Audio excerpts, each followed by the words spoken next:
Bonjour, bon après-midi, bonsoir, Balandino sur Étalue Inès TV. Grande et majeure de vous retrouver encore une fois aujourd'hui, lundi,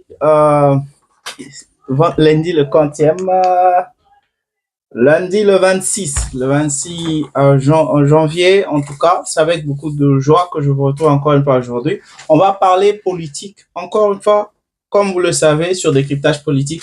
On est là pour parler politique et comme sujet d'actualité aujourd'hui, vous le savez, vous l'avez déjà suivi, le Rwanda a le Rwanda a finalement reconnu soutenir les M23. Ça s'est passé au Congrès américain et c'est l'ambassadrice du Rwanda qui a reconnu cela dans le rapport qui a été érigé au Congrès américain. Elle a reconnu, j'aurais voulu lire pour vous tout le rapport, mais c'était en anglais. Alors, j'ai préféré interpréter pour vous, pour ceux-là qui ne comprennent pas l'anglais, parce que je sais que le Congo n'est pas, l'anglais ne fait pas partie de nos langues nationales, donc il y a beaucoup de gens qui ne parlent pas anglais. Alors, j'ai préféré interpréter pour vous. Alors, dans ce rapport, le Rwanda, Kigali, évoque la légitime défense face au FDLR et la protection des civils en RDC. Quand on parle des civils dans ce rapport, on a parlé spécifiquement des Tutsis. Et dans le rapport, le Rwanda et l'AFC ont un même intérêt. Quel est l'intérêt qu'ils ont en commun? C'est protéger les Tutsis en RDC, les protéger des FARDC et des FDLR pour prévenir un autre génocide comme celui de 1994. C'est-à-dire, le Rwanda décide de soutenir le groupe de rebelles qui se trouve, parce que même dans ce rapport-là, on a reconnu que l'AFC M23 était un groupe de rebelles. Alors, le Rwanda soutient ce groupe-là pour combattre ou bien pour défendre la population Tutsi qui vit à l'est du pays. On va parler de ce sujet-là aujourd'hui. Mais avant cela, je tiens à passer d'abord, parce qu'on est en train de parler de la situation sécuritaire à l'est du pays, je vais passer le message. Je vais passer le message du gouverneur du Sud Kivu. Il est finalement retourné au Kivu, à Uvira. Lui qui était en fuite, il est finalement retourné et puis il a eu un message qui m'a beaucoup intéressé. On va parler de ça. On suit ça et puis je vous reviens. On va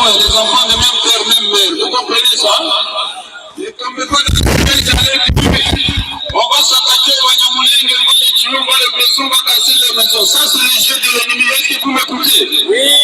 Voilà. Donc, Bavira, Bagwari, Balumba, Bashi, Banyamulenge, Bafunyuru, on est tous des enfants du même Dieu, n'est-ce pas? Dieu même papa, c'est qui Chilombo.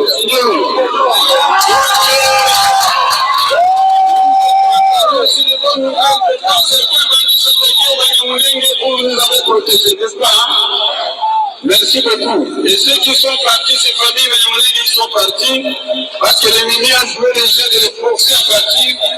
Tout le monde a voulu batarouiller les Banukiyotu. Les salaires seront payés à partir de la semaine prochaine pour les travailleurs. Ça va? Et la route ici va être préparée. La frontière, c'est dans quelques jours pour la frontière.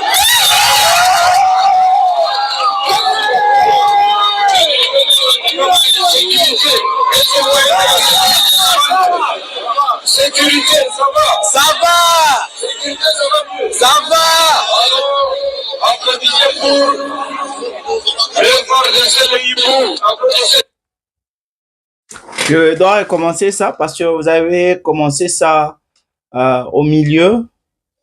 Beaucoup sont des camps de réfugiés. obligés de déplacer, d'autres sont dans les hôpitaux parce qu'ils sont blessés, n'est-ce pas?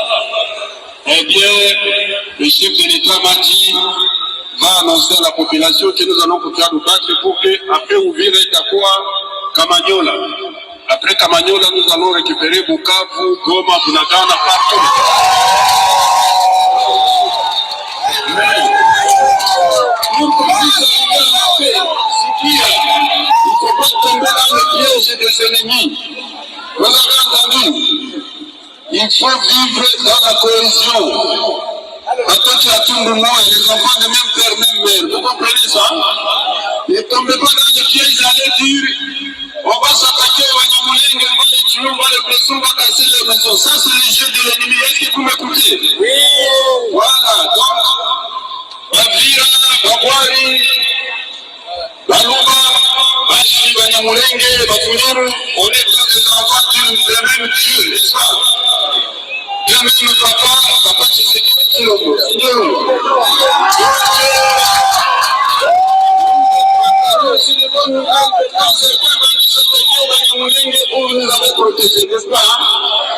merci beaucoup. Et ceux qui sont partis, ces familles, ils sont partis parce que l'ennemi a joué les gens de les forcer à partir. Tout le monde a fait un peu de les valuer. Les salaires seront payés à partir de la semaine prochaine pour les travailleurs. Ça va? Et la route ici va être préparée. La frontière, c'est dans quelques jours pour la frontière.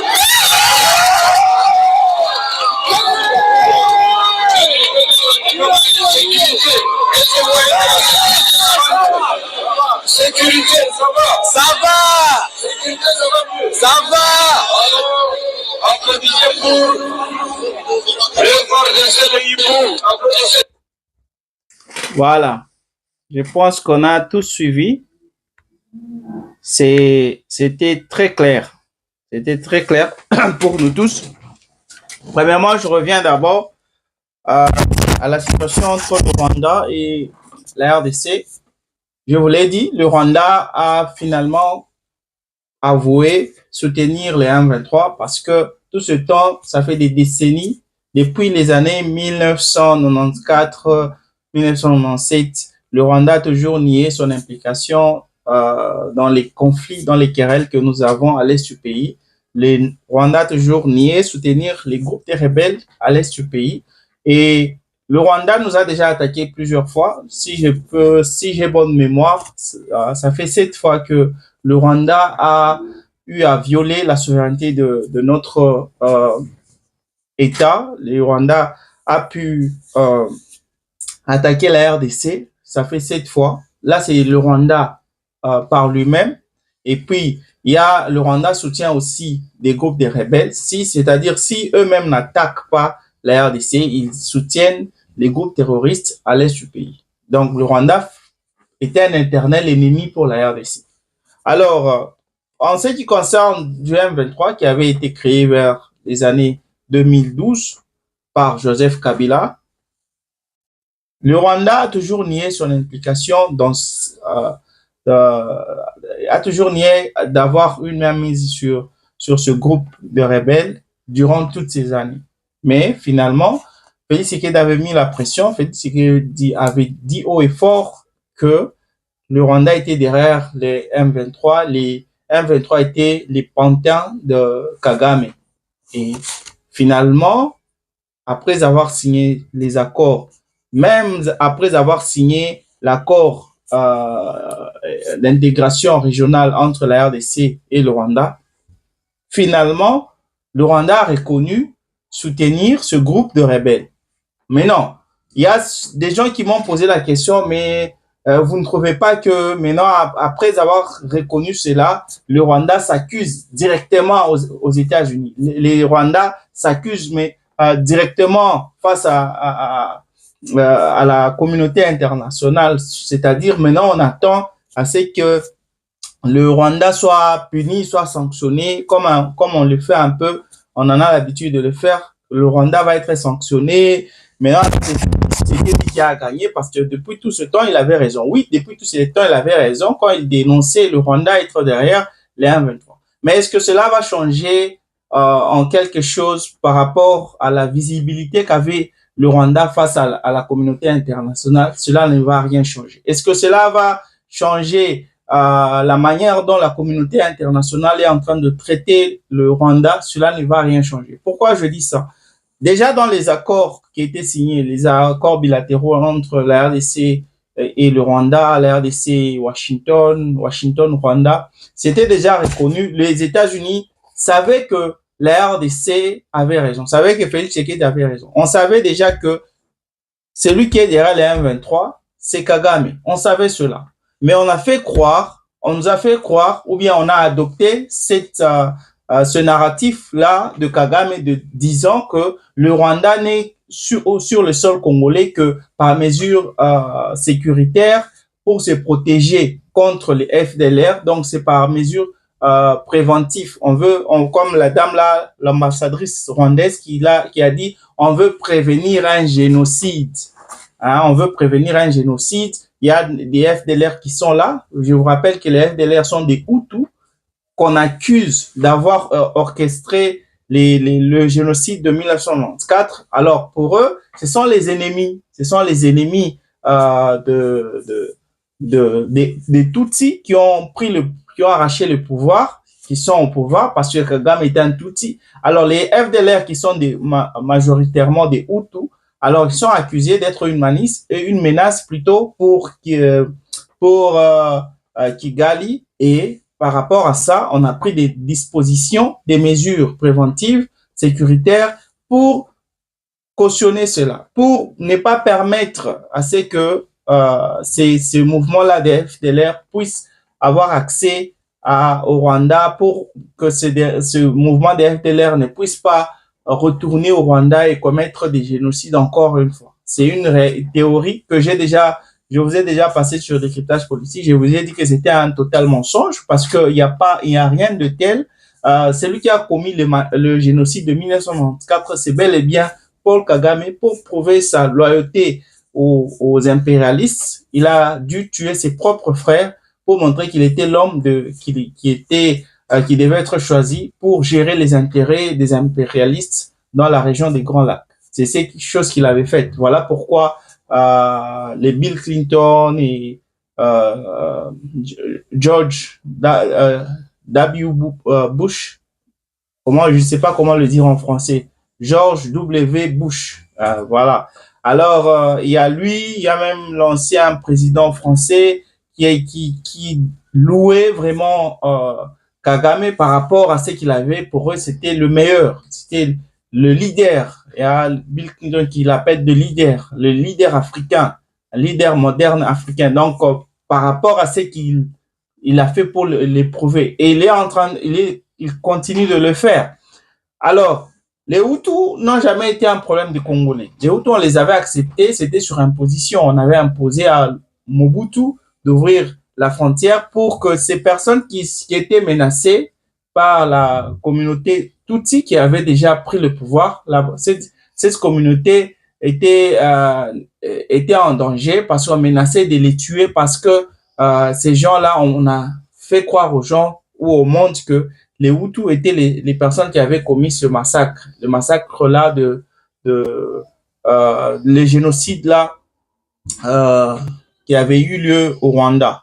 Vous comprenez? Alors, après ça, c'est devenu maintenant une éternelle raison, disant que non, c'est parce que il y a des FDLR, il y a des Hutus à l'est de la RDC, alors aussi longtemps que ces gens seront là, voilà pourquoi on est en insécurité. Ils ont même inséré cela dans les accords. La RDC doit tout faire pour se débarrasser des FDLR, pour neutraliser ce mouvement, afin que le Rwanda puisse retirer ses troupes, puisse retirer les mesures préventives que le Rwanda a déjà prises.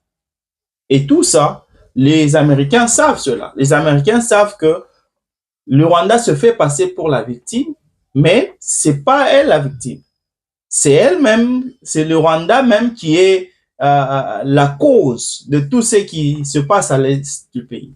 La RDC, c'est la victime parce que on a accepté d'héberger des gens et puis ce sont ces mêmes personnes-là qui sont utilisées comme qu'est-ce que je peux dire? On les utilise comme, si je trouve le mot, je vais vous le dire. On les utilise comme raison pour laquelle on est aujourd'hui, l'Est de la RDC est aujourd'hui toujours sujet au conflit géopolitique que nous avons avec le voisin du Rwanda.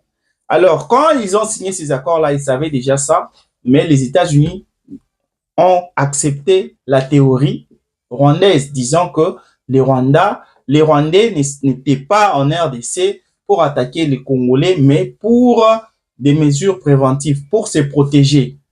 Et d'ailleurs, quelques jours après la signature de contrat, Kagame lui-même, il avait dit, si Félix Tshisekedi et son gouvernement ne parvenaient pas à neutraliser les FDLR, ce qui se passe va continuer, rien ne va changer. Là, c'était les mots même de Kagame. Alors, vous comprenez que dans tout ça, on se joue de nous, on se joue des Congolais. Parce que la dame là, elle a reconnu au Congrès, américain. C'est là qu'elle a reconnu ça. Pourquoi ces gens n'ont même pas sanctionné les Rwandais? Pourquoi les États-Unis n'ont pas réagi par rapport à ça? Parce qu'ils savent que c'est vrai. Mais la dame là, elle a dit, c'est une réalité. Un peu comme pour dire, nous disions ça, bon, finalement, vous nous avez mis la pression, on l'avoue. Qu'est-ce que vous pensez qui va se faire après ça? Il n'y a rien qui va se passer. Parce que le Rwanda, tout ce temps, a le soutien des Nations Unies, je vous l'avais déjà dit, le soutien des Nations Unies, le soutien de la Chine, le soutien d'Israël, le soutien de la France, le soutien de l'Angleterre. Tous ces pays-là sont derrière le Rwanda. Le Rwanda travaille pour ces pays-là.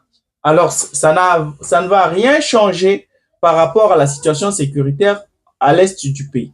Alors, dans la vidéo que je vous ai passée, le gouverneur du Sud Kivu, il a été devant, il est finalement retourné à Uvira, lui qui avait déjà pris la fuite. Ce monsieur-là, quand il avait vu que les M23 s'étaient accaparés de la ville, avaient fait leur intrusion à Uvira, ce monsieur ici, il avait pris la fuite.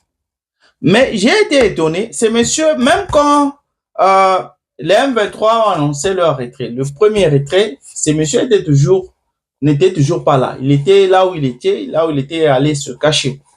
Et puis, le M23 a annoncé, il y a, je pourrais dire 2 semaines, que le M23 a annoncé encore son retrait total d'Uvira. Quand les Wazalendo et les FARDC sont retournés à Uvira. Même quand les FARDC et les Wazalendo sont retournés à Uvira, ces messieurs n'étaient pas toujours rentrés. Parce que il y a aussi ce qui s'est passé à Kinshasa, parce que il y a eu convocation urgente de la première ministre du gouvernement, Judith Suminwa, qui voulait organiser un état d'urgence sur la situation sécuritaire à Uvira. Qu'est-ce qui allait se passer? Est-ce que nous allons restaurer l'autorité de l'État, ou bien nous allons juste attendre jusqu'à ce qu'il y ait retrait total des M23?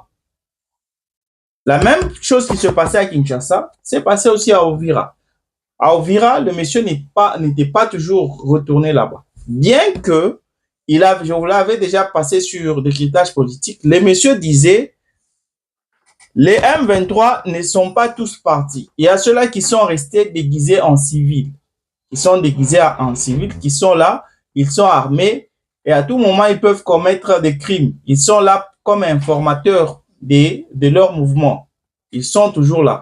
Je vous avais même dit, quand les FARDC sont retournés, quand les Wazalendo sont aussi retournés, pourquoi ne pas faire ratissage avant même de vouloir parler autre chose? Ratissage, chercher à connaître qui est qui fait quoi.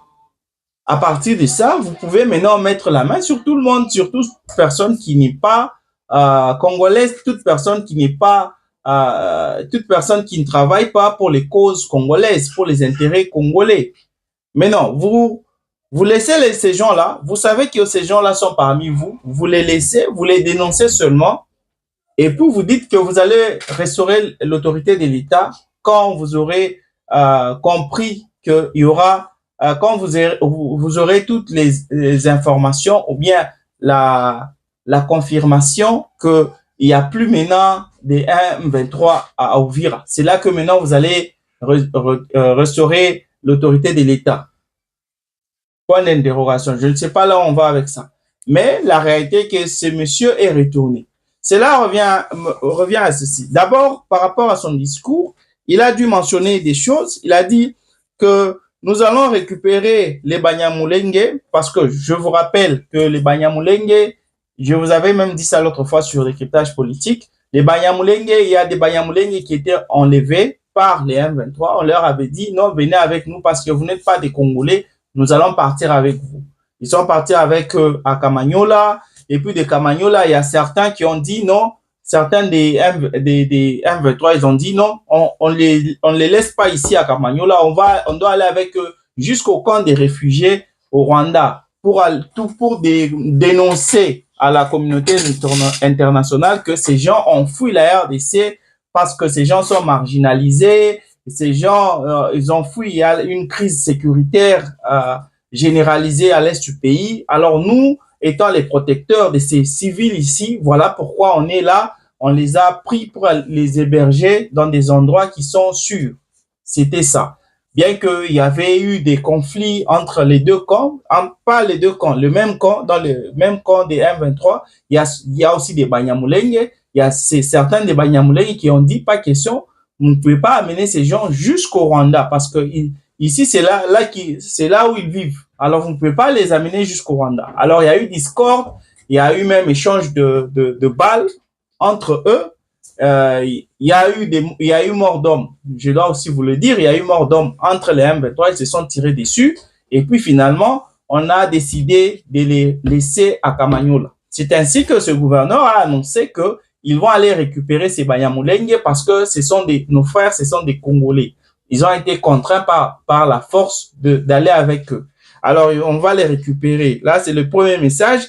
Le deuxième message, il a annoncé la réouverture de la frontière dans quelques jours, c'est-à-dire la frontière Burundi-Uvira. Il a annoncé ça, que ça va se passer dans quelques jours, on va réouvrir la frontière. Cela doit va se faire si et seulement si, d'abord, il y a quoi ça? L'autorité de l'État est restaurée parce que vous ne pouvez pas juste ouvrir la frontière parce que de l'autre côté, au Burundi, on ne peut pas juste accepter que vous puissiez ouvrir la frontière juste comme ça parce que c'était eux qui avaient décidé de fermer. Quand ils ont vu que Uvira était occupé par les M23, ils ont décidé de fermer pour se protéger.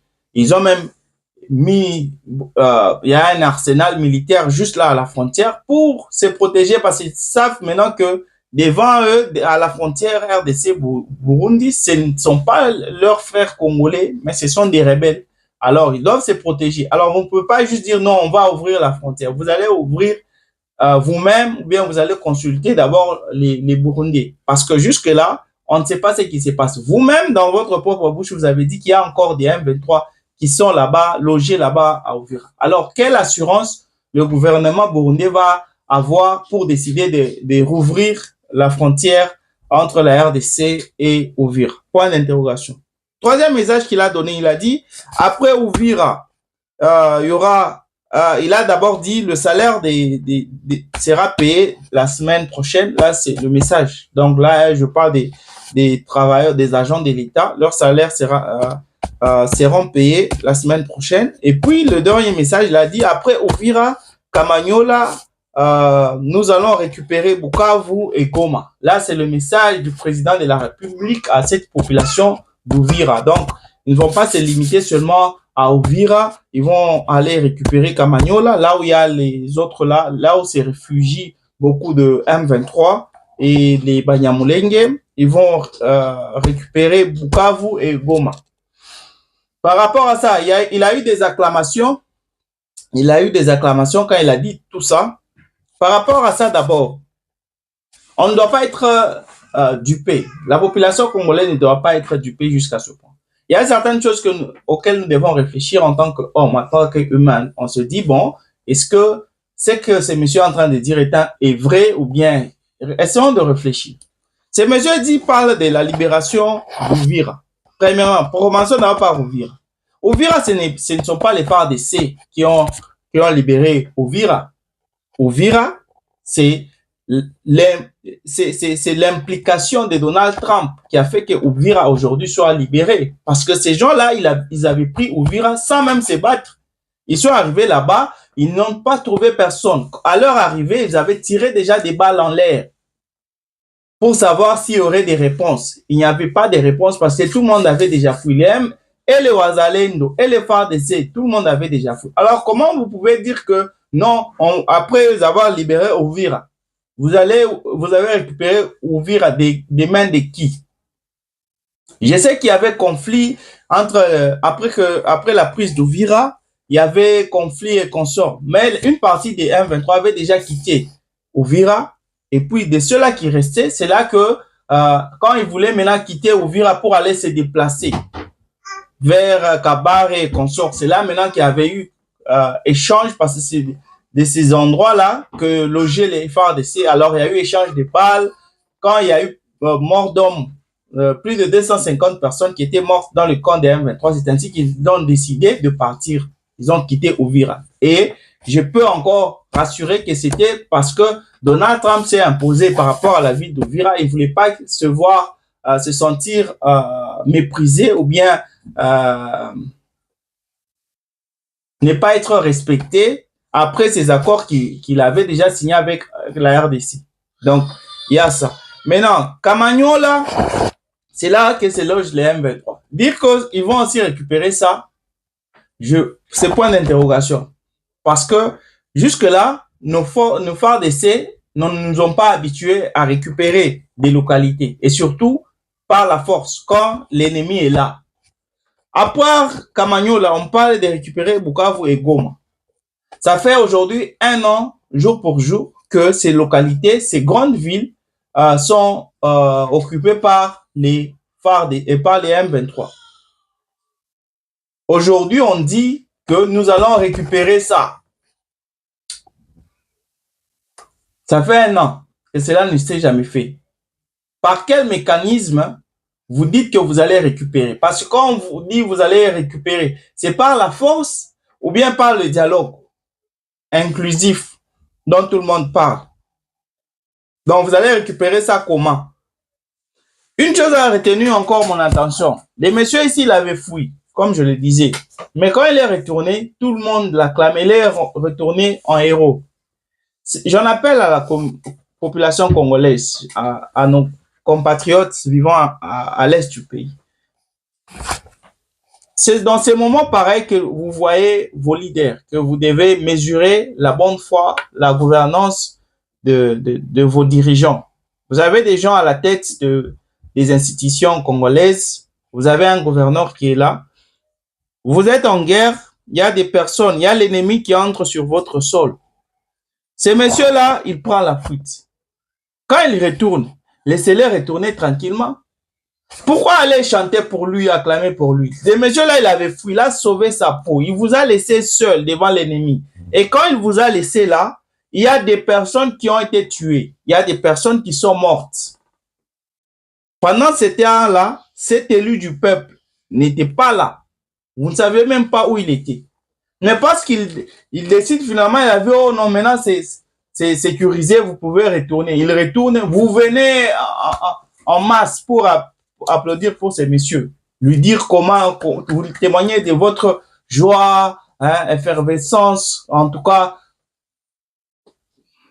bon retour au gouverneur. Après, vous avez le même monsieur qui vous a fui. C'est le même monsieur que vous applaudissez, vous acclamez parce que le monsieur est retourné. Il y a un message le dernier message de Mamadou Ndala qu'il a laissé. Je tenais à vous passer cela. Ça va beaucoup vous aider. On suit ça et puis je termine par ma petite analyse. On suit ça d'abord. Il faut une révolte mentale pour tous les Congolais. Il faut que les Congolais s'unissent. Sans l'union, on ne peut rien faire. Tant qu'il n'y a pas de paix, l'Afrique restera déchirée.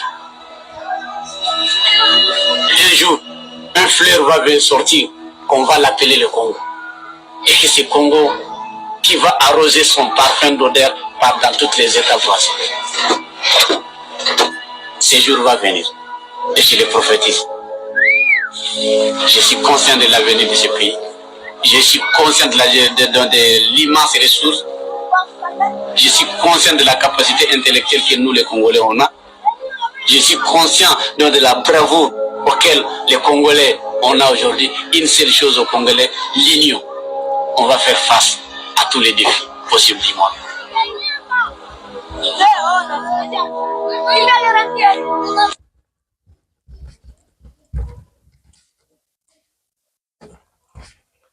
Voilà. Désolé, j'écrivais un peu les grands points de ce qu'il a dit. C'est très important. Il a dit que il faut une révolte mentale dans tous les sens, dans la majorité, dans l'esprit des Congolais. Il a parlé que sans paix, l'Afrique sera toujours déchirée. Ce que j'ai aimé, c'est ce qu'il a dit à la fin. Il a dit l'union,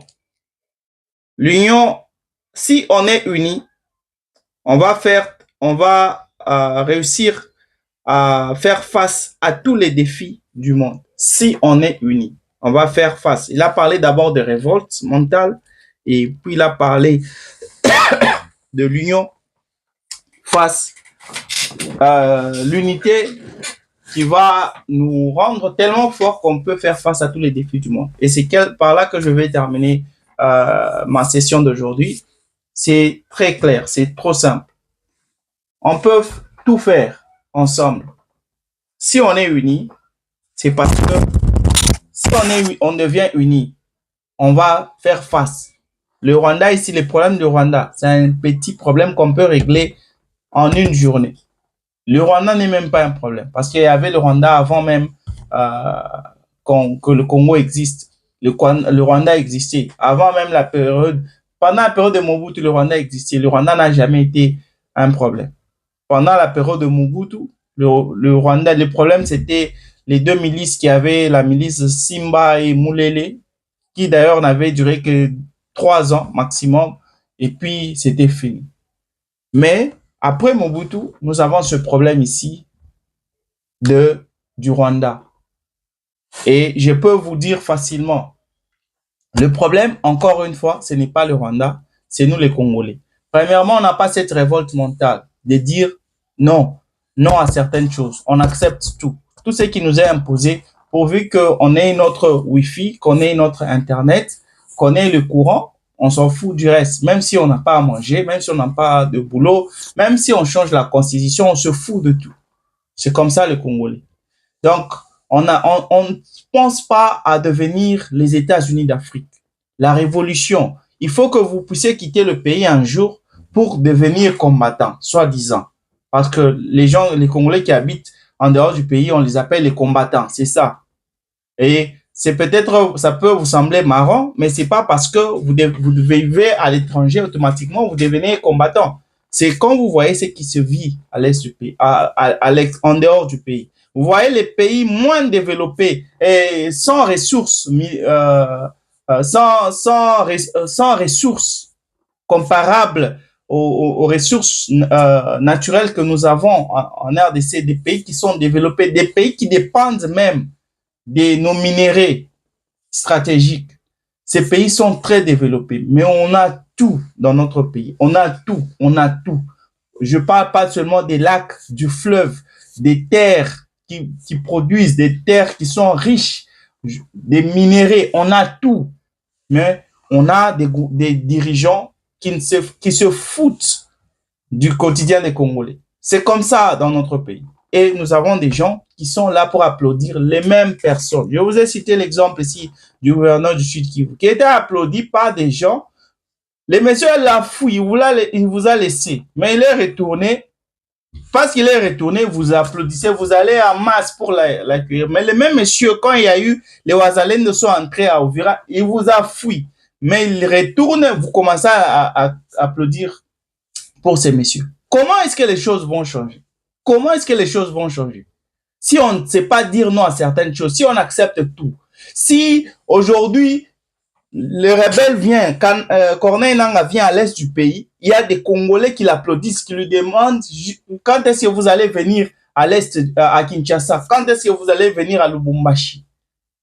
Donc, on accepte même des bêtises. Aujourd'hui, qui peut accepter un Congolais normal? Qui peut soutenir Nangaa? Vous l'avez suivi, le Rwanda est derrière les M23. Ils sont derrière tous ces massacres qui se passent à l'est du pays. Ils sont derrière l'insécurité qui se vit à l'est du pays.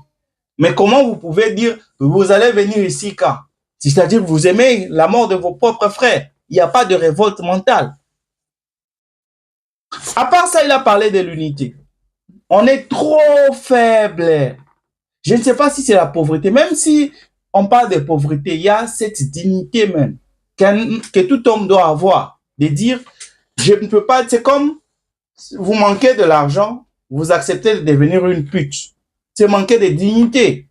Votre corps se fait voir partout par des gens. Vous ne savez pas si on est en train de vous filmer, vous ne savez pas tout ça. Mais vous acceptez de devenir une pute. Vous manquez de dignité. C'est ça avec les Congolais. On n'est pas unis. On n'est pas unis. On est faible devant la face du monde. On est faible. Aujourd'hui, les héros là, Mamadou Ndala, cet homme qui est mort à la guerre, trahi par ses propres frères. Mamadou Ndala est mort aujourd'hui. Est mort. C'est monsieur qui gagnait chaque victoire. Il a été trahi par qui? Par des Congolais. Aujourd'hui, à l'est du pays, je ne peux pas toujours dire que notre armée est faible. Bien sûr, on parle embargo, on parle des stratégies de l'armée forte, de l'artillerie militaire, des logistiques sophistiquées de l'armée rwandaise. Oui, on peut tout dire. Mais ce qui rend faible notre armée aujourd'hui, c'est que notre armée, on n'est pas unis. Aujourd'hui, je peux être général de tel, général commandant d'un tel bataillon. Je me dis, non, moi quand je pars là-bas, c'est pour renverser, c'est pour récupérer telle localité, telle autre localité. Mais j'arrive là-bas, il y a ceux-là qui m'ont déjà précédé, qui sont prêts à me trahir pour donner la force aux rebelles. Non, il y a un autre là qui vient, qui veut se faire croire que lui, il connaît, lui veut travailler pour Félix Tshisekedi. Il a ça, il a ça, il a ça, il a ça. Je vous avais passé sur le décryptage politique. Il y a des Congolais qui ont accepté de donner des officiers de l'État qui donnent des uniformes, des phares d'essai aux rebelles du M23. Si on arrive jusque là, aujourd'hui on parle, il y a le tribalisme. Oh non, Félix Tshisekedi, il y a des personnes qui soutiennent Nangaa juste parce que Félix Tshisekedi est Luba. Oh, parce que vous ne l'aimez pas, alors on soutient Nangaa. Alors quand on n'est pas unis comme ça, où est notre force? C'est en étant unis qu'on devient fort. Mais quand on n'est pas unis, on est divisé.